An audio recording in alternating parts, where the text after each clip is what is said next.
Y'all killing me with this. Welcome to Lost Aux Media. Thank you again for joining us. This is a podcast where the main goal is really to make you take a second look at what it was that you just watched. We focus in on mainly comedians and certain celebrities in the main spotlight. And recently, there was a comedian, Sam Morril, who just released this new comedy special, came out on Amazon Prime. I thought that was kind of interesting because the last time he had a comedy special came out on Netflix. Comedy special ended up not being that good. So I have a inclination or a thought maybe that Netflix might not have wanted to buy this one. They might have said, hey, Sam, kick rocks. Your shit sucks. And I got to tell you, he got this promo that he did with Rick Flair. And they're trying to make it like, oh, it's Sam Morril. He's going to be the fucking craziest thing. I'm Rick Flair. Woo! And I saw the special and it was dog shit. It was bad. We're not even going to push you through this special. I can't do it to you folks. But what I can do is we can take a look at this promo that he posted online. I don't know how you would think that this was going to be like some like promo that was going to be like, this is going to embody my comedy special, because it didn't. Or maybe it did, because Ric Flair's kind of old, washed up kind of, celebrity that kind of no one really cares about now. He does stupid shit, like he gets in drunken fights with people in public. They record him and he's like, I'm still the man. And it's really, everybody's just looking at you like an old drunk asshole. So maybe that's why Sam wanted to do his promo with him, because Sam's comedy special is kind of just like old hacky 90s jokes. Like he starts with a boner joke, then it goes into like travel jokes. These comedians, all they do is travel. So it ends up being the only thing they talk about. They have no other relative material because they're not living their normal lives. They're just constantly on the road.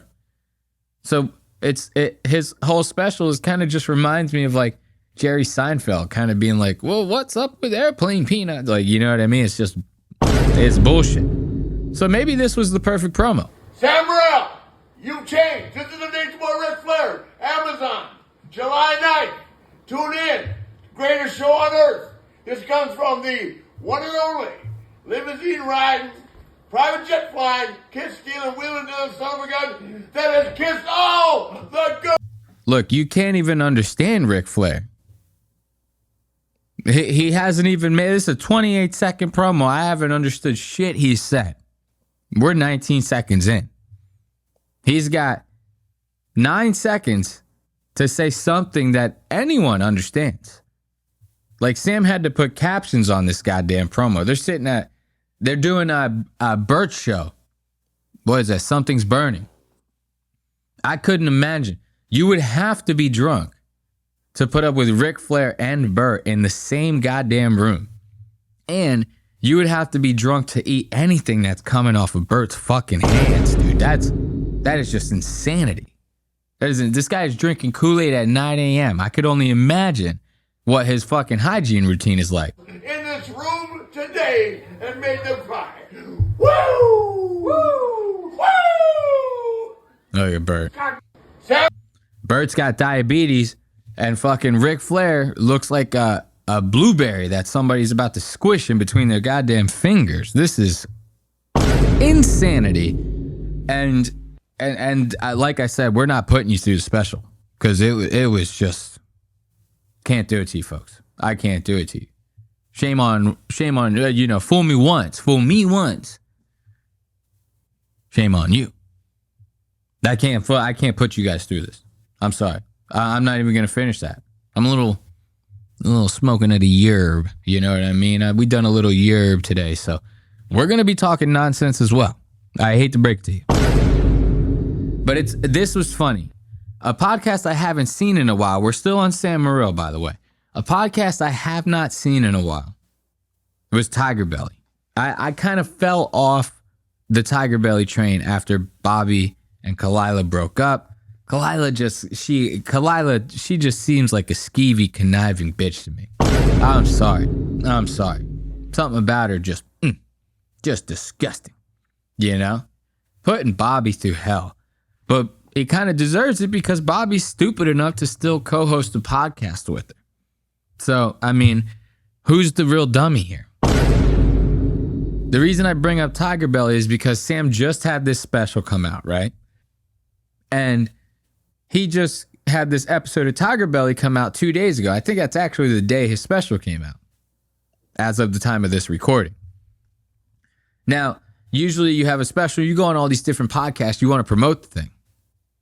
But Sam ends up getting his podcast crashed by none other than Rick Glassman. And I'm going to tell you right now, Rick, there's something about this Rick Glassman that he like sucks all the oxygen out the room. The second he walks into a room, he immediately is commanding every aspect of what's happening. Doesn't matter if it's his show, if it's your show. Rick is going to make something out of it, whether you like it or not. And it's going to be all by his rules. And he does, nothing short of that, crashing this episode of TigerBelly, which, mind you, once again, is supposed to be Sam Morril promoting his special. And Bobby fucking hates it. Watch this. We're starting now. So, welcome to the podcast, episode whatever. My name is your host. We have Kline in the room. My name is your host. My name is your host. Look at that. Like I said, it hasn't kicked in yet. How much Ritalin? Bobby, you got to laugh with something new. Enjoy it. Oh. Wow. That was a dig. I don't write enough? What? Is that what that dig was? I don't write enough jokes? I don't know. You've said that to me once. Okay. Oh, look at that. So, right away, mind you, once again, Rick's not supposed to be there. So Bobby's already flustered. He can't even introduce himself right. My name is your host. What the fuck is happening here? So Sam and them, they're all like, they're just going with it. I'm surprised Sam's not more pissed. I'd be like, motherfucker, the special just came out. It's on Prime. I can't even sell the thing to Netflix. Bruh. I need numbers, man. Can you fucking get out of here? Please. But no, Bobby's the one that's really pissed. And Rick says, oh, no, I'm just bringing back heat that you brought to me back in the day. And Rick's going to just shit all over this thing. This is just 4 minutes in. That's how flustered Bobby is. He hasn't even done the introduction. It's 4 minutes in. Now we get to about a half an hour in. And mind you, once again, Rick is not supposed to be there. Watch this. You should back me up on this because I'm being honest, and this is the truth. Am I being too loud for your dog? I don't know, just in case. You don't like fireworks, I'm sure, Okay. TigerBelly is explosive. All right. Nah, look at that. Rick he's just going to pull the fucking laughs out of whoever's around. He's going to pull the laughs out. And the one thing you have to understand about Rick Glassman is if he even gets a whiff of the fact that you don't like it, game over. Game the fuck over, because he's going to push it as far as he possibly can, because he knows he holds the power to end up commanding the entire situation. And Bobby's sitting here trying to bitch and be a prima donna, talking about old shows. I'm going to just do this. I'm going to fire this and blah, blah, blah. I think he's actually talking about, if I remember correctly, he's talking about a time where he ended up firing his opener for like being too dirty or something like that without the club's permission ahead of time. He just ended up doing it. That's just it. I'm Bobby Lee. Listen to this. So until I really took a look at you perform, I went, right? Because before, if you don't have a context, because they say there's 4,000 comics in LA alone, in LA County alone. Wow. Okay? And who knows the amount of open micers on top of that, right? 3,900. Okay. There you go. Thank you. Bobby, so look at his face. This guy is fucking pissed. Sorry, Bobby. Rick has got you beat, dude. And he knows it. Bobby knows. He's like, I'm in for this shit for at least another 45 minutes. At least. And he doesn't want to put up with none of this shit. And look at Rick. Nice and calm. Because he knows, dude. He's fucking looking into Bobby's soul right now. And Bobby is fighting for his life. And let's see. So anyway, right? So, you know, I mean, are you nice to everybody? Because Yes. No. I'll tell you Again. why. Yeah. Look at it. See? Slime. He even gets Bobby to laugh. That's how fucking strong this guy's comedic vibe is. Even when he's the only man that can piss on you and tell you it's raining, and you gladly open your mouth and fucking swallow all that bullshit. That's how powerful Rick Glassman is. It's a little sus. It makes you feel like, is he tapping into something that most of us can't tap into?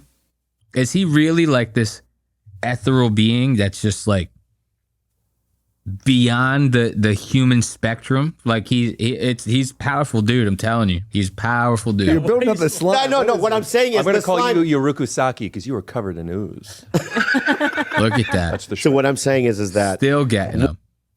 He's just going for him. And listen, let's actually listen to that Bobby Lee story. This is kind of crazy. Bobby, he's always been prima donna type motherfucker, but this shit, he talks about how he brutally fires his opener at the beginning of the weekend, mind you. You're supposed to have the guy there the whole weekend. And he's like, yeah, you never did that? They're all like, no, we don't do that shit. What are you talking about? Yeah, I've had that happen with people before. But he doubles down the second show. What goes even dirtier? Because you know that rebellious thing when people tell you what not to do and you do it anyway? I've done that before, right? Yeah, he did 2 grandmother pussy. He went back to back. Both sides of the family. Yeah, I'm doing all the tags tonight, too. Yeah. And afterwards, I walked up and I go, hey, dude, you're fired. Wow. Wow. And he goes, you can't do that. I just did. Look at that. Every single, you notice that? As soon as he said that, wow, everybody's like, whoa, dude, what the fuck? What the fuck? Sam's like, what the fuck? You know, a year ago, that could have been Sam. Sam wasn't selling tickets like that. 1-2 years ago. He's barely selling tickets now. God damn it. He's supposed to be with you for the whole weekend? Yeah. And he left. Did you notify the club first, or did you just? No, I walked up to the manager. I told this guy, he goes, I know. And I go, I just can't have him on. And she goes, I agree. And she fired him. Wow. Yeah. You're allowed to do that. Yeah. You never have done that. No. Oh, look at that. Let's go back to that a little bit. So, right away, Bobby's like, you can do that. You're allowed to do that. You know that, right? And they're like, wait, what? No, you're not. You can't, without the club's permission? What are you talking about? Wow. Yeah. You're allowed to do that. Yeah. You never have done that. Look, even Sam, he's like, yeah. And she fired him. Wow. Yeah. You're allowed to do that. Yeah. Look at his face. Yeah. He's like, doesn't know how to answer that. He's never done that before. Because sometimes you just gotta, take your licks, bud. Bobby's like, nah, man, I stomped my feet around. I fucking fired him. I went on my back on the floor. I started stomping and screaming and kicking. And next thing you know, manager comes over. Yep, we got rid of him. They're all like, no, we've never done that. You never have done that. No. That'd be great if that comic became like a megastar. That's that comic that's ended up being Steve Jobs. And there it goes. Not even fucking missing a beat. Not even missing a beat. Rick saves that whole vibe. Thank God. Thank God. Because Bobby is basically just digging himself into a hole. Nobody's on board with them at that point. So if it wasn't for Rick crashing this podcast, this guy would have already fucking brought the thing to a screeching halt 35 minutes in. Now listen to this. Mind you, once again, Somehow, we're not thinking about Sam's special. The one that came out on Amazon Prime, you know? We're supposed to be here for Sam's special. Sam's supposed to be here for Sam's special. And all we're thinking about is Rick. And I told you already, Sam's special was no good. Bruh. No good at all. And then he goes and tells this story about how, like, he can't follow his opener. And I'm like, the special, it's starting to make a lot of sense. You know what I mean? You hear these kind of stories. Guy's supposed to be a headliner, can't follow his feature or his opener, whichever one. You got problems. Weekend, I was doing a New Year's at a show in Indiana, and the guy his act wasn't strong, but his closer buried me every night. It killed. I'd never seen a bit hit so hard, and the closer was. I went to a Backstreet Boys concert recently, and I thought, I saw them serenade a woman on stage and give her a rose and do a dance. And I thought, what if I did that to a guy? And he would bring a guy on stage and do a sound cue and start like humping the guy. And it was like, Bobby, there's nothing wrong with that. It was like nothing wrong with that. Rick butts in. There's nothing wrong with that, Bobby. You know? Now, Sam, listen to this. Sam's talking. Sam is a comic from New York City. He's supposed to be a successful comic from New York City. In the comedy world, it's like rap, almost. On the East Coast, you're New York, baby. On the West Coast, you're LA. Everything in between and everything on those coasts that's not those things might as well not exist, okay? Now, Sam's talking about how he's doing an act in the middle of Indiana. God knows what kind of comedians are coming out of there. Now, you're supposed to be a comic from New York. You're supposed to be slaying. This guy can't follow a fucking Backstreet Boys joke in the middle of goddamn Fort Wayne, Indiana. Now, if that story right there is any kind of reflection on what this comedy special was like, I dare you to go watch it for yourself. I dare you. Now, let's listen to how Sam handled this. I remember That's a funny bit. I remember calling a friend and putting it on speaker and being like, listen to what I have to follow. It was like standing ovation level murder. And the joke is basically like, in Indiana, how funny is it to be gay? Yeah. That's the joke. Yeah. And it would be like 10 minutes of me having to dig out of this hole because my material just wasn't working after something like that. 10 minutes. 10 minutes. He had to dig himself out of that hole every single night. By the end of the weekend, he's like, I just fucking hate this guy. Can't follow him. Guy can't follow him. What's he going to do? Now, this is where Rick, right after this joke, this is where Rick really starts to command the room from them. And as far as it's concerned for Bobby, it ain't pretty. Say something, all right, man? Am I being too crazy? No, You look at me like I'm going crazy. I'm looking at you that way? Yeah. Like, No, that's just my face. Whoa, hold up. Right away. Bobby, everybody's looking at you like you're crazy. Because you're still doing a podcast with a girl who's been trying to cuck you since the day she met you. Okay? This is not a chick that people really approve of in the public eye. I mean, I'm now that I'm looking at it, I feel like TigerBelly used to have 1 million subscribers on this channel. And it wouldn't surprise me that now that they're sitting at 903K, nothing to snark at. You know, congratulations. We are way behind that, brother. But wouldn't surprise me if they lost 100K just off of this breakup alone. So everybody, Bobby, is looking at you like you're crazy. Let's continue. yeah, don't do this with your face, okay? Oh, That's what I like. Did you guys get back together? No, we haven't now. Oh, well, then why you... You're right. bickering? My bad. Okay?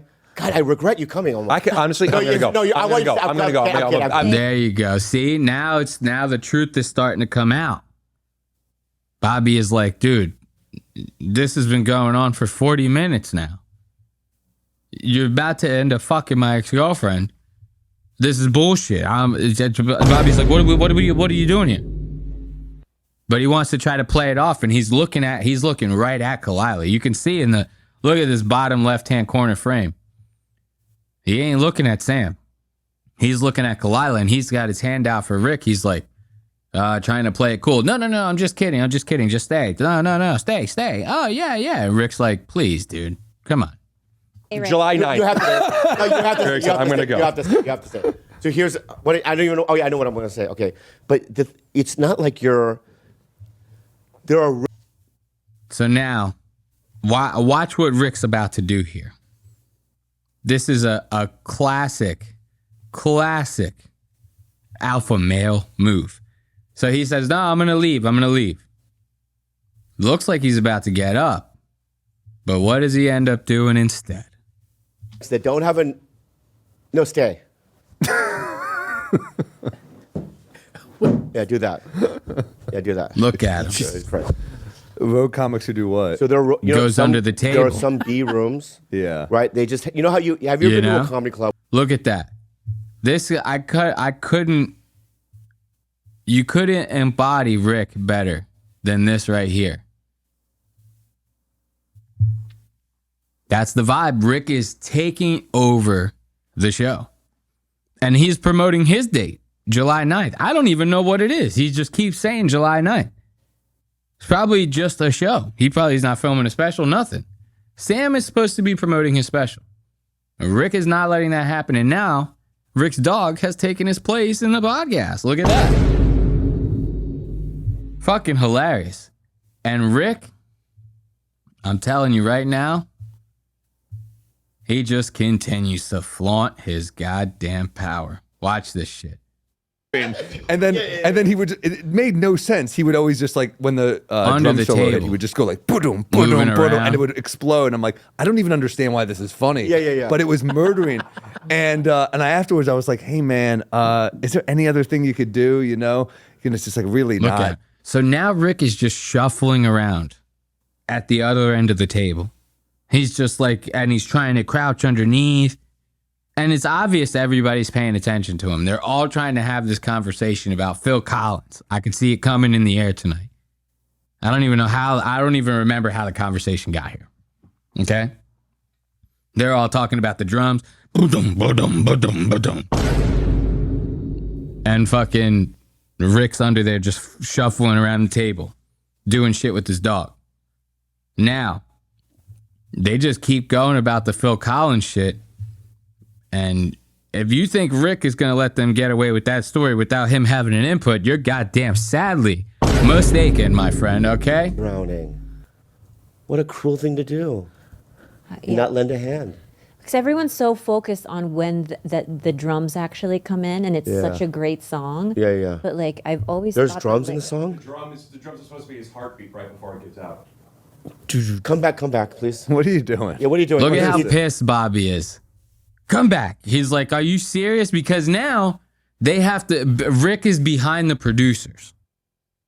So now they got to film Rick on the producer cam, which is shittier quality. It's this fucked up wide lens. You know, they got the other producer. He's doing the handheld cam. I mean, these guys, they get this extra handheld cam. They hardly ever use the angle. What's it all for? You know what I mean? You got this, you're paying this guy for practically nothing. Okay? And only thing he's filming is the back of this other producer's head. Look at this. This guy doesn't even have the camera pointed at anybody who's on the show. It's pointed right at the back of this producer's neck. So now Rick's back there, and it's more distracting. Like when they go to cut to Rick's angle, they're gonna have the producers all in there, and Bobby doesn't want the audience to see these fucking jamokes. So he's getting pissed. He's like, "Come back, dude, come back." Now Rick's not just gonna give in like that. You think Rick's not gonna make this about him? You're crazy. It's more distracting this way, so go back. No. Rick, what are you doing, dude? What are you doing, dude? What's wrong with you? Don't make more of this. Isn't my fault. Don't make me make a meal out of this. I'm sorry. I had one little thing. Look at that. Okay, look. He's that good. Let me ask- He's that good, that fucking Glassman, dude. He is that goddamn good. And it's fucked up because he continues to make it a whole thing, right? Then he says he has this one little interaction right before he leaves. And it's with Kline. And if you know any of the history between Bobby and Kline, you know, she's talked a lot of shit that's made it seem like she's either done stuff behind his back or really wanted to, or tried to get him into open relationship type deals. It's quite frankly, I mean, Bobby's in a better place for being without her, but you got to ditch her in this podcast stuff because check out how awkward this kind of situation is right here. Listen closely to this. What are you talking about? I'm Rick, glad it happened. let me know I'm glad when it you happened. drop them off. Okay, who's dropping what off? I'm gonna watch Alvin. How is Sam getting home? Look at that. You notice how she doubled back on that. So almost like while everybody's laughing and stuff, she tries to kind of like slip in this little like, hey, Rick, let me know when you're getting ready to drop off the dog. Right? So immediately Bobby picks up on this. He's like, dog? What the fuck? Whose dog what? What are you talking about, dog? Who's dropping what? So now when Kline goes to say something about it, she says, I'm going to watch Rick's dog for him. Right? But I don't know. To me, it kind of sounded a little strange. Because Rick lives in LA, Kline lives in LA, Bobby lives in LA. So now, I mean, Rick might have just got this dog, but he didn't get him that afternoon. So has Kline been hanging out at Rick's house? And Rick is so fucking powerful. Rick's like, I'd fuck this guy's ex-girlfriend. I wouldn't give two shits about it. You know what I mean? Then I'll go on his podcast. I'll trash the whole goddamn thing. Get her real fired up. Get her nice and hot. Because she sees all those laughs I'm going to get. She sees the way I fucking command that room. It's over. She's going to be in the back corner. Yes. Saying it ever. Yes. Saying it all, baby. Listen to this. It was great. What are you talking about? I'm Rick, glad it happened. let me know I'm glad when it you happened. drop them off. Okay, who's dropping what off? I'm gonna watch Alvin. How is Sam getting home? Uber. I'm gonna watch. She's fumbling. She doesn't know what. And Rick's out of there. You see Rick, he's out, dude. Rick's like, I am not sitting around waiting for her to answer that goddamn question. Look how Right, fast he well, gets at I'm it. Rick, glad it happened. let me know I'm glad when it you happened. drop them off. Okay, who's dropping what off? Look at him. Rick's like, I'm gonna watch Alvin. How He's is Sam fucking getting gone. home? Uber. Goodbye. Rick doesn't even wait around for that. He's like, dude, this chick's blowing up the whole goddamn spot. Bobby's not supposed to know that we're fucking yet, girl. He's like, come on. What are you doing? What are you doing? Rick was so goddamn out of there.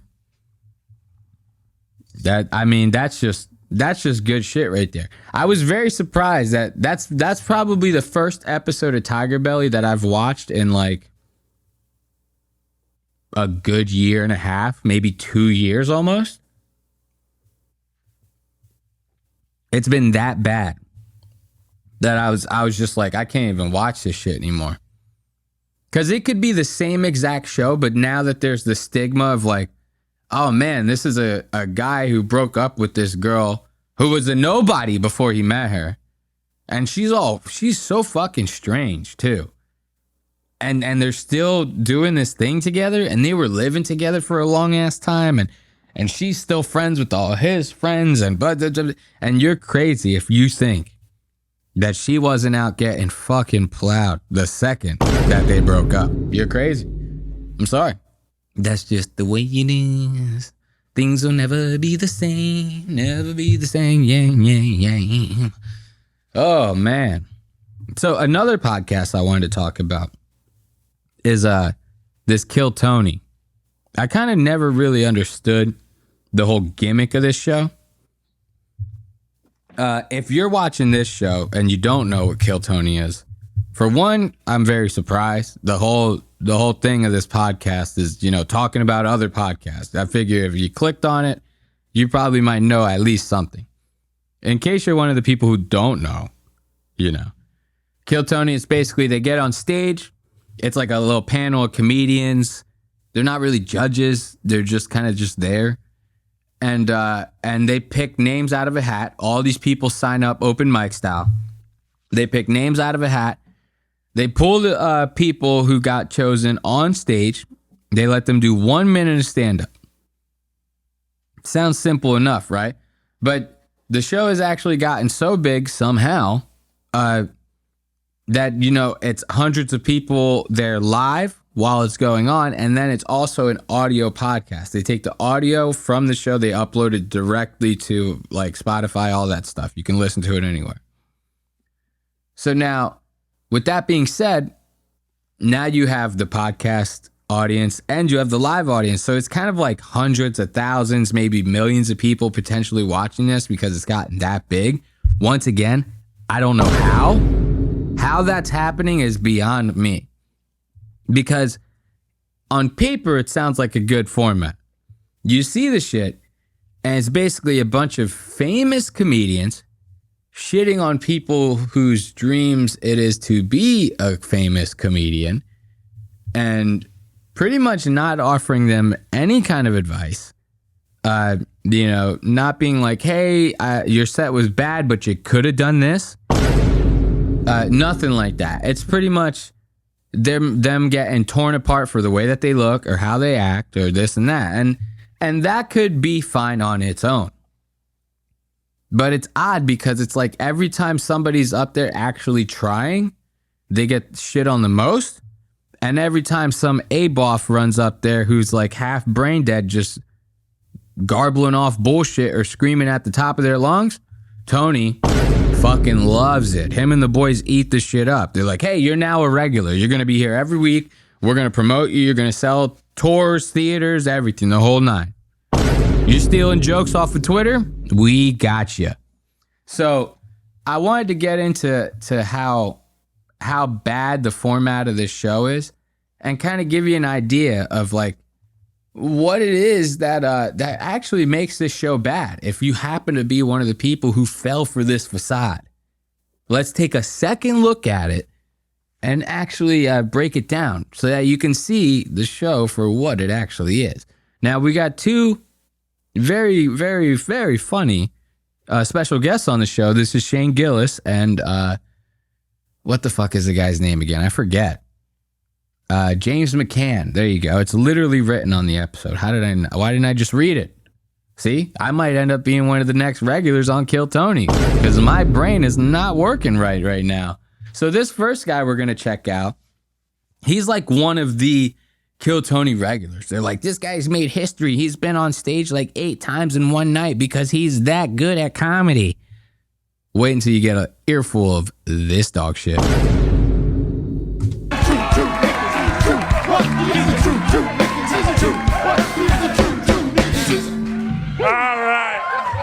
I haven't been on a date in 2 years. The last time I went on a date was to the movie Sing 2. Now, I was so excited, but I didn't want to be a pedophile, so I brought someone with me. Now, I know for anyone listening, even watching, that was pretty hard to understand. I'll give you a small breakdown on what the fuck this dude is even talking about. He said I don't know. He's stupid. He's fat, stupid, tall, slow. He's like, man, I wanted to do something with my afternoon. I don't have many brain cells to rub together. I'm going to go see a kid's movie. I don't even know what the name of the movie was because I can hardly understand this guy myself. But he said he didn't want to seem like a pedophile when going to watch the movie. So he brought somebody with him. Probably some young chick, right? So that's the beginning of this minute-long set. And I'll tell you right now, folks, if you had only 1 minute left to live, play back this set. It will seem like the longest minute of your goddamn life. Let's listen to this. So excited, we shotgun Red Bulls in a parking lot. I go to the ticket office, and I'm like, 2 for Sing 2! And I'm so excited. And then I realize there's people smiling. There's people telling my date thank you. And then I realize they think that's my special needs chaperone. There you go. That's the big punchline to this. Now he's just going to try to expand on that punchline and get even crazier and dumber and more stupid with the whole thing. And the way that he comes off, it seems like he actually has mental problems. I don't think he does. I think he's just really dumb. He might have fell on his head or something, cleft palate maybe. But he doesn't seem like a special needs person. And for some reason, Tony loves it. Wait until you hear how he ends the set and how quick Tony interjects and starts praising this guy. They just cut any chance of me getting a kiss on the cheek. So I owned it. I got a free sticker. I got a sippy cup. You know, I was happy. They can't tell a retarded guy not to talk during the movies. Oh my God, the gorillas are back! Yes! Thank y'all so much. That's been my time. Exactly 1 minute. I love this theme. You guys gave. Look at that. Exactly 1 minute. Tony's clearly gay. Let's just say that Tony is clearly gay. Yes. So yeah, they just praise like these types of people, and it's really, really hard to watch. They even got, now this guy that comes up next, he's actually one of like the Joe Schmoes that they pull out of the bucket, right? And they immediately start trashing this guy. It's like his first time on stage at this magnitude, with an audience of this magnitude. So the guy's clearly nervous, and you can hear him. He's very nervous, and Tony immediately just starts going for the guy's throat. That's great news. That's great news. I got to make a real concerted effort around these parts. All right. Okay, is that time? No, I don't know. Is there a clock? Are you done? Jesus Yeah, Christ. I'm sorry. Sure. How embarrassing is that? That's so fucked up.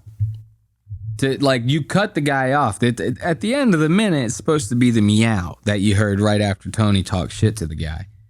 That's when they're supposed to be done. If the guy wants to end his set early, he can end his set early. But to interrupt and be like, "Are you done? Jesus fucking Christ."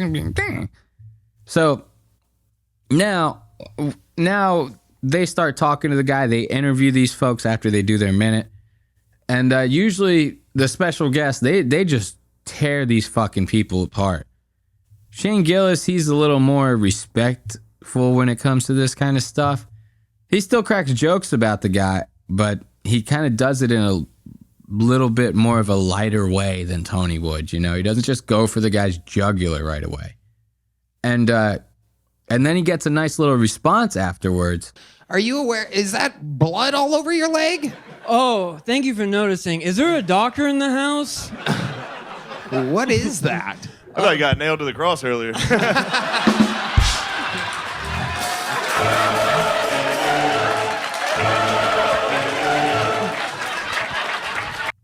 Look at that. So now Shane's getting a nice little pop.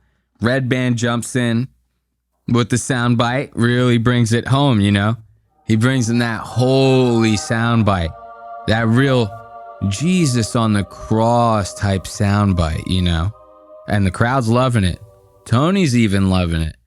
But I think Tony gets a little jealous of the fact that Red Band gave him a little backup and really boosted the presence of his joke like that. You know, he really kind of like brought that joke home. So now Tony wants to ride Shane's coattails and he wants to throw in Jesus jokes. The joke has already been done. Red Band did the Jesus soundbite like 3 times in between that initial time and the time code that we're about to cut to. Tony's just late to the party, but look at the way he treats Red Band because of it. Watch this. A very giving audience. A very giving audience. True. Yeah. That's pretty funny. Jesus was born in a manger. You live in a van. How's life going, Jeffrey? Pretty good. I'm doing it on purpose. What? Look, so now Tony comes with the one Jesus joke, and he went and looked back at Red Band like, come on, you're not going to back me up on this? Like, Mind you, like I said, Red Band's been smashing that goddamn. He's like me with the shocked meme. It's like he's been breaking his finger on this goddamn thing. So he's over it. And Tony pushes some more Jesus. Started in Cleveland. Started in Cleveland. And mostly in Cleveland. There we go. I forgot I had to skip ahead a little Mostly bit. in Cleveland. I did do some sets in Chicago, Nashville. Jerusalem. Hallelujah. If you're going to fucking do it. Jesus fucking sweet. See? So now this guy is still trying to squeeze water out of a rock, and Red Band's over it. But he wants to fucking take stabs at Red Band for not backing him up.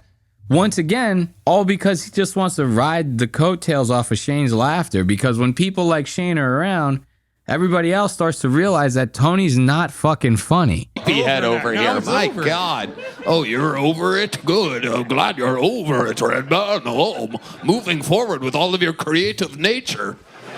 Jesus Christ. Lord's name. He's right there. Jesus Christ. See? Tony's still trying to suck his own dick. He's still trying. Hey, come on, keep pushing with the Jesus. It's done, man. And the fact that he's treating Red Band like this is a fucking shame. Red Band was Rogan's first producer. Rogan kicks this guy to the side. Now Red Band has been doing this thing with Kill Tony for like years now. They started in LA.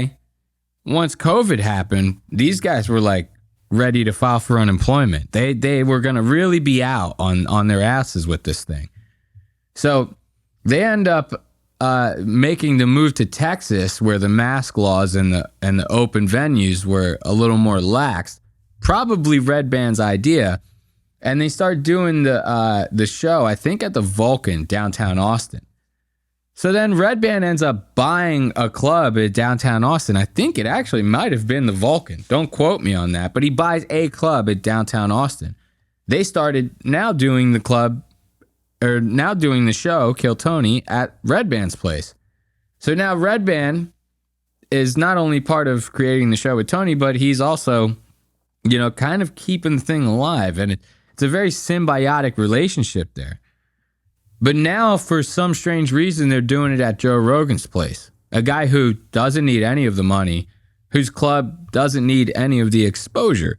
It seems to me like Tony might be getting sick of this guy and trying to squeeze him out. And his behavior is very alarming because, when it comes to this kind of stuff, this formulaic show right here, there's not very much fat on something like this. And as shitty as it is, you kind of do have to keep all the pieces together to make the formula work. If somebody like Red Band was to disappear out of the picture, the show would probably fall apart.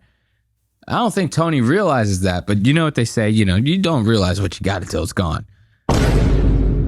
So, now they got the people that come out, they try to do the stand-up for a minute and then they get shit on. But the regulars always end up being somebody that's like got like a disability or just not funny. It's like, it's very strange.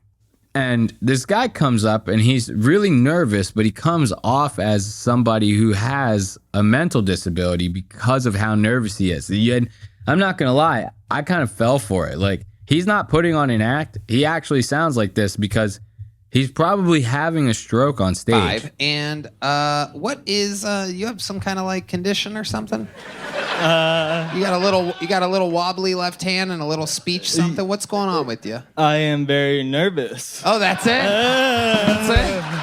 I thought he was going to say a light case of cerebral palsy. We could say that too. If that's better, hey. Absolutely. There's not for real nothing? I don't think so. See, now Shane's even like, wait, you're sure? Because I'm not going to lie, this guy seems like he has Tourette's or something. Like, it's clear this guy has never been to a doctor a day in his life. But yeah, Shane's even like, yo, you sure you don't got nothing? Like nothing at all, And right after he makes this comment, they go back and forth, talk about it a little bit. They go, hey man, is there a doctor in the audience? Anybody want to diagnose this guy? And Shane makes this comment that kind of immediately exposes how shitty this show actually is. Literally in one sentence, he encapsulates how unbelievably dumb this show is. And I'm here for it. Physician's assistant, would you say that his condition is nervousness? What do you got? What do you got for this one? Bro, say you have something. You'll be a regular. Oh. What the fuck? There you go. I mean, literally nobody could have said that more perfect than it was said at that exact moment. This kind of what the show boils down to. If you're fucked up or your comedy sucks, I mean, more than likely you're going to have a shot at this.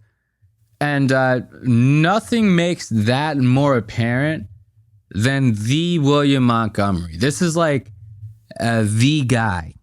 If it's not Tony, it's William. He's like the guy when it comes to kill Tony. For some reason, this guy is very beloved in this little Austin circle. So much so that it's actually made me question other people's sanity at the fact of them liking him. I actually saw, this is not a joke, this was real. You can feel free to go back and fact check me on this. I actually watched an episode of Joe Rogan where the Black Keys, a band that I actually held in a very high regard, they ended up talking about how much they like this guy, right?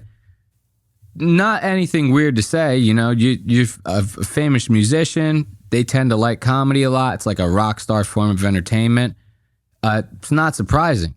It wouldn't be surprising for a rock star to be like, hey, I really like Dave Chappelle, or I really like, I don't know, Jim Gaffigan even, you know? Anybody who's actually worth the shit in the comedy world, who's actually proven themselves in the comedy world and can actually make people uncontrollably laugh.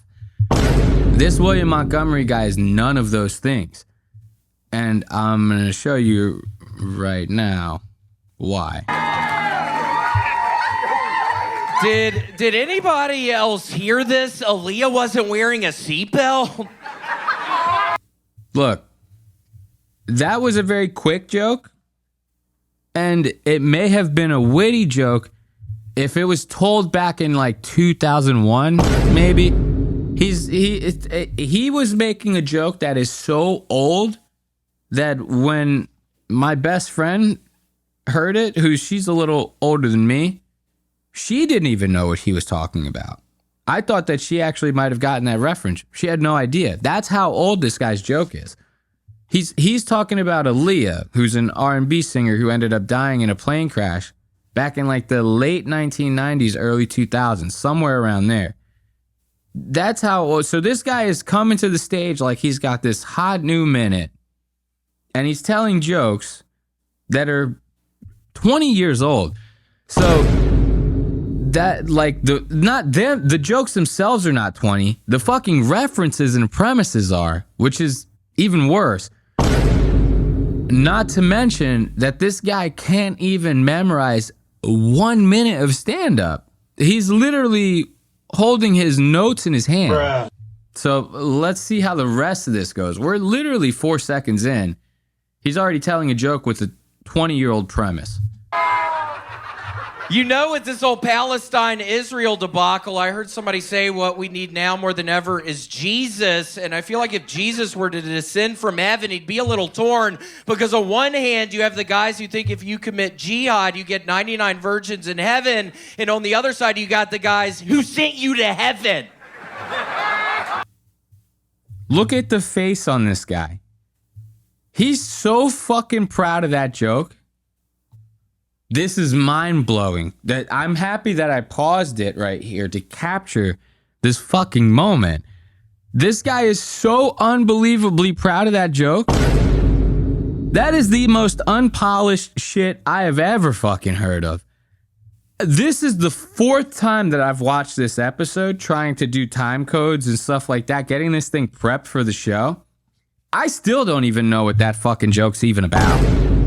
That's how bad that joke was. He's holding this notepad piece of paper on there reading off of it, that joke has to be at least 95% of it. It was so wordy. Halfway through, he goes to take a huge breath to finish the joke. Right there, you have to know that that shit is too fucking long. Nobody's following that shit. A stenographer couldn't follow that fucking joke. And that's what they get paid to do, bud. Like, they get paid to follow the shit people say. A stenographer would have a stroke trying to follow that shit.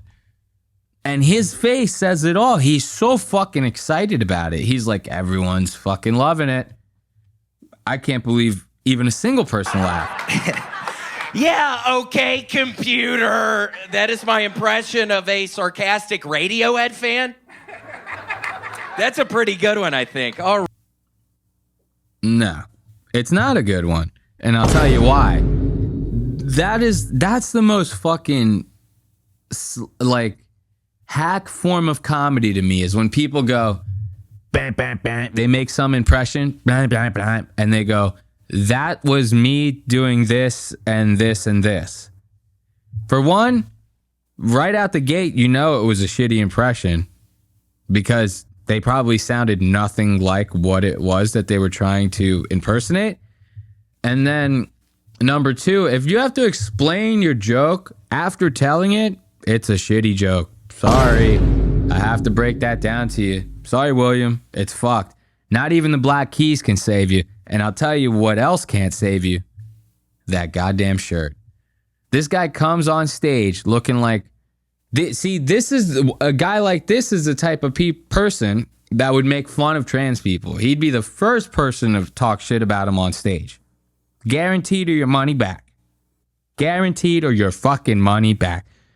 This guy, it looks like the most trans thing at the Joe Rogan Comedy Mothership. I'm questioning everything about him. And I'm hitting soundboards like a motherfucker right now. Red Band would be proud. Okay? I'll tell you right now. God damn, that sound couldn't have came any later. It's time to get a new iPad, folks, because this one is fucking dying. It's dying just like this guy's sense of style. I don't know what the fuck is happening here. I don't know if he's going for like this Gallagher type look, like he's getting ready to smash a couple watermelons or something on stage. But everything about this guy is outdated. Let's see how Tony likes this set, because Tony, for some reason, likes everything this guy does. Right. I asked my cousin, didn't you start an OnlyFans for your dog? And he said, it's a coyote, you dumbass. Okay, that's my time ending on that one. That was stupid as fuck. Let's hear Tony's reaction. Fuck yeah. William Montgomery coming in, guns a-blazing, looking better than ever, I must say. Dude, this is... I have to be going crazy. I have to be going crazy. There's no way that this guy is making a living doing this shit. And Tony fucking loves it. Yes. He fucking loves it. Every time this guy tells a joke, another one. Tony wants a fucking another one. It really, it's mind. This is mind-boggling shit. I just it throws me off so goddamn hard. But for some reason, like I said, people just eat this shit up. I couldn't. I don't know. Sorry, folks. It's just not for me. Call me a square. But Kill Tony is not for me. Unless you're actually killing Tony Hinchecliffe, I want no part of it.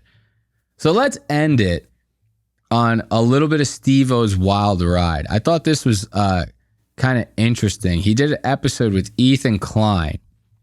And the only reason I found it interesting is because of how much like Steve-O kind of sucked on Ethan's dick. Just over the fact that H3 has been on a little bit of a break recently. I know that kind of doesn't seem to make sense. Let me tie that all together for you. So recently, Ethan Kline, and who's the host of the H3 podcast, if you're wondering, him and his crew, they did a live show at the Greek Theater. Kind of a big deal, especially for a live podcast. A pretty big venue, 6,000 seats for just, people to be sitting around talking and stuff. So now usually when people do these live podcasts, you have to prep for that kind of stuff. And then they do, them being the H3 podcast, they do their episodes live. So they also have to do live prep for their shows every single time they do them, which is about, 13 times a week or something like that. These guys are fucking constantly pumping out episodes. But the reason why this ties into Steve-O and why he's sucking Ethan's dick because of it all is because since that show, they haven't posted another episode because they're taking a break from the live show at the Greek. And nobody from Ethan's audience has seen anything with Ethan in it since that time. And since they're all obsessed little minions, Steve-O's kind of like looking at it as he's chomping at the bit to get that episode out because he wants to kind of steal a little bit of the H3 podcast audience, So I just thought that was kind of interesting because like Steve-O really lays it on thick. And actually, let's start with this. Steve-O's face tattoo. That is probably the craziest thing about this whole thing. When I even went to look at this episode, I was immediately caught off guard by this tattoo this guy got on his fucking face. Look at this thing. This guy got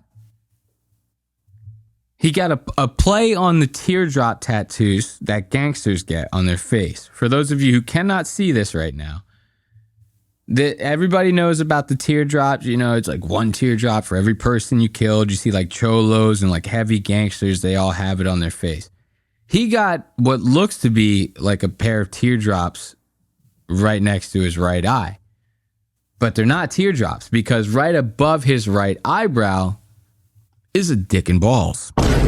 And those dick and balls happen to be spurting out those teardrops that appear to be on the side of his right eye. Probably one of the cringiest things I've seen all year. So once I opened up this podcast and saw that, I was kind of like, where else could this possibly go? And, not even a half an hour in, you could kind of, Steve-O just gives away the whole motive for even having Ethan on in the first place. But before we get to that, here's an even funnier thing. Steve-O was so blinded by the fact that he wanted to seize this opportunity of Ethan being on break that he completely forgot about the fact that he had banned Ethan for like the dumbest fucking thing ever in the past. Listen to this. I'd love to get together with him, and right away I heard back from you, and we've been bros ever since. You answer that call when Steve-O reaches out. It's amazing. Yeah. And we've been through a lot too. For example, you blocked me on social media. Did I? Yes. Look at that. Ethan, you could tell Ethan's been waiting to bring that up. Look at him. He's got his neck back. Fucking looking at him. Yeah, you fucking blocked me, you fucking sad sack of shit. Steve-O, look at Steve-O's face. I didn't even see that. Look at him. He's so fucking worried right now. He's like, wait, what? Did I? I don't even remember that. What are you talking about, dude? Steve-O's worried right now. And wait until you hear what it was about. I'm going to skip ahead a little bit. Wait until you hear what he actually blocked him for. That sounds right. But was it because when you FaceTime somebody and Ethan didn't pick up? No, it had to have been something. That's it. Look, so right away, his producers are like, was it this other childish ass thing that you got pissed off about? So apparently Steve-O went to like FaceTime him, Ethan that is, and Ethan didn't pick up. Because, I mean, Ethan's doesn't have a life or a business or employees or any of that kind of shit either. So, of course, he needs to pick up if Steve-O's FaceTiming him. So he doesn't, which is plenty good reason for Steve-O to block him. But Steve-O ends up saying, no, that's not it. So already Steve-O's crew knows that he's doing stupid, childish shit like this all the time. Listen to why he actually did block Ethan, though. It was. Wait, what? Who was it? I mean, we can cut it out if you guys don't want to talk about I'm it. But here for it. you were at Keemstar's house and you're like, let me settle the beef, and you FaceTime Ethan, and like I think you got pissed. I don't think I would have cared. Yeah, I mean, that. It certainly. But I wasn't a remember malicious what you thing. told me at the time, because I was thinking like, oh, I should reach out to Steve-O, and I was going to Instagram, and it's like not found. Wow. And I was like, yo, what's happened to Steve-O? Is he not on Instagram? They're like, no, he's here. I'm like, oh shit, I'm blocked. Look at So that. what was it for? So I texted you, and you're like, we used to text, and I didn't heart your fucking text. I swear to God. Look, so they're all laughing about it, having a good time. Ethan's even trying to smirk about it too, but Ethan's like, I mean, at that point, I was kind of like contemplating like why I even ever considered you as a friend. You know what I mean? That was one of the craziest things I've ever fucking heard. So Steve-O's basically completely blocked this guy without even confronting him or saying anything, because every time Steve-O texted him, he didn't heart it or like it. Every single time he texted him. That's crazy. That's insane. That's insane. But listen to how his crew's like, yeah, you're fucking crazy with that shit. You're like, you kept me hanging.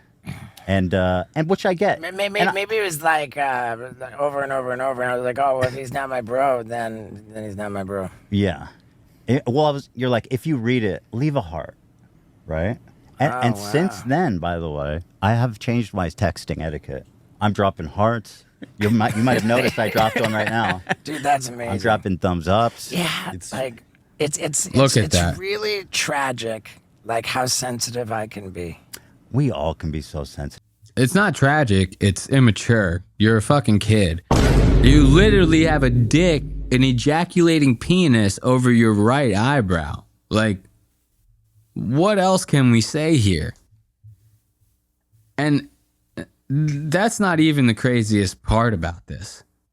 We'll end it on this note right here. So at the end of the episode, Steve-O does his little closing notes type shit. And he always does it in like the most cheesiest way possible. But he said something at the end of this. He says this little cryptic like one-liner right as it's ending. And I wanted to bring that up because the reason for that one-liner is kind of fucked up. Let's listen to this. Brother. There it is, folks. Ethan Kline. Every time I hang out with that guy, I seem to like him more and more. And yeah, there was that time. I'd forgotten all about it. But yeah, what can I say? I'm a sensitive guy. And I also really, really love you guys for sticking around to the end of the podcast. My wonderful, beautiful street team. What can we tell the street team? Shit's gonna get really weird here soon. That's all I'm gonna say. Shit's gonna get really weird here soon. Now look at his guy when he says that. Team? He's, for one, this guy is the next Jeffrey Epstein. If you don't hear something about this guy in the next 5 years, I will be so fucking surprised. There's something about this guy. I don't know. Something's off about him. I don't know what it is. But he even for somebody who looks like he has as many skeletons in his closet as this guy does, he even is flabbergasted. He doesn't know what to say, right? Because of this. Shit's gonna get really weird here soon. That's all I'm gonna say. Right? That's all he's gonna say. Why is he saying this? Why is Steve-O saying this? I'll tell you. Because Steve-O has recently announced that he wants to get fake boobs, right? Now, I'm going to try to Google this, and then I'm going to repeat myself. Steve-O wants to get fake tits, okay? This isn't a joke. He thinks it's a joke, but it's not a joke. He actually wants to do this. So, right here, we have an article from E! News. God knows they've never lied about anything. The headline says, Jackass star Steve-O shares he's getting D-cup breast implants. That headline alone is enough to make heads turn, but I guarantee you, when he gets those D-cup tits, there's going to be a lot more heads turning. Steve-O has something to get off his chest, or rather, on it. The Jackass star shared plans to undergo breast augmentation surgery in order to go incognito and pull off more jokes, saying that level of commitment to comedy is quintessential. I don't get what's so quintessential about that, and I really don't understand how you can go incognito after being a man who plans to do no transitional anything to himself aside from getting a pair of fat old tits. That's literally so it's gonna be maybe funny to some people. I think it's kind of like weird because like, all right, it would be funny, right? In like a movie type scenario or maybe even a cartoon. Like you're watching an episode of Family Guy and Brian and Stewie are walking down the street and Brian's like, oh man, is that a guy with tits? You know, and then they do the cut and it's a guy with tits. He's walking down the street, looks completely normal, probably has a normal voice. And he's like, hey man, I'm just out here getting the mail. Like that's what you see. Or you see that in like Harold and Kumar Go to White Castle. That's like one of those kinds of jokes, you know? But to be just a grown guy, to be like, I'm going to go and get this surgery just as a gag. I didn't lose a bet. There's really nothing behind it. It's clear that this guy's spiraling out of control. I mean, he literally just got a ejaculating penis tattooed over his right eyebrow. So this guy might not be the most stable-minded person. Listen to this quote by Mr./Mrs. Steve-O. I came up with the idea a few years ago to get a boob job and just film a bunch of legitimately funny hidden camera pranks with me in disguise. He said on July 3rd, he said this on the July 3rd episode of the X5 podcast. And then revealing who, so he wants to do this. He wants to basically have these fake tits, walk around town with hidden cameras to see people's reactions to it, right? And then reveal who he is. Go, hey, I'm Steve-O. Now, this is what I find strange about this. If you have to reveal who you are afterwards, right? Then you're just going to like completely disguise yourself. Are you going to do it as a woman? Are you going to do like some jackass bad grandpa type like special effects makeup? Either way, you're basically just like playing dress up and just, it's almost like a sexual fantasy. You're like playing dress up and then you want to like kind of just strut around town and see like whose dick you can get hard maybe. Or maybe if you just want to see who's going to like bite their lip at you or who's going to scoff at you, right? But either way, I feel like there's got to be some sort of pleasure that you get out of that.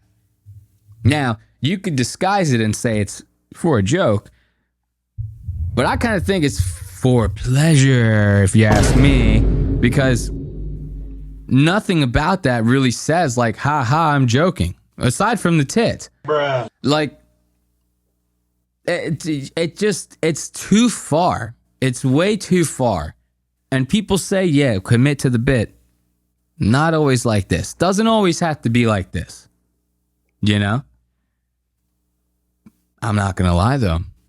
I'm definitely going to have to check him out. I mean, because you know he's going to flash them. There's going to be a picture of these tits out there somewhere. And you know somebody's going to fucking destroy themselves to it. Bruh. But to each their own. I mean, we can't change the world. The only thing we can change is how we react to it. On that note, I will leave you guys. Thanks for joining us on another episode of Lost Aux Media. We always love to have you. Make sure to catch us at youtube.com/@Lost AUX Media. That's youtube.com/ at Lost Aux Media. See, I can't even speak. I'm tired. I'm ready to go. You can catch those episodes every Wednesday on YouTube at 4 p.m. or you can catch the audio episodes same day, Wednesdays, on Spotify, Apple Podcasts, and anywhere else you catch your podcast. Those go up at 5 a.m. Until next time, thanks for watching. And hold my fart like a bong rip.